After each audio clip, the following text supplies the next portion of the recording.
Bugun u, ertaga sen. Ota-onaga yaxshilik qilish shunday qissaki, uni sen yozasan, bolalaring senga hikoya qilib beradi.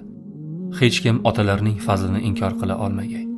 Chunki Rasululloh sallallohu alayhi va sallam bunday deganlar: Allohning roziligi otaning roziligidadir.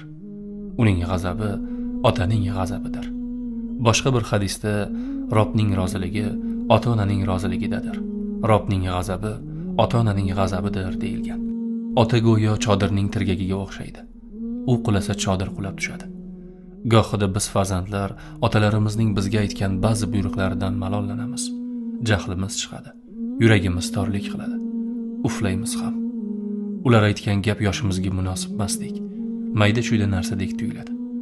Lekin ular buni bizga qayg'urganlaridan aytgan bo'lishadi. Otalarimiz bizni parvoz ettirgan qanotlar ekan. Bir shoir otasiga atab quyidagicha she'r yozgan ekan: Menga siz o'rgatdingiz qalam tutishni, so'zlarning ta'min bilib she'rlar bitishni. Hadiyalarni ulashgan ham siz erursiz, daryo-yu chashma suvidan menga berursiz. Taomlantirdingiz go'yo qushlar misoli, buning natijasi Alloh rizosi-yu visoli. Metin qoyalar kitobidan. Ushbu kitobni falaqnashr.uz sayti orqali oson buyurtma qilishingiz mumkin.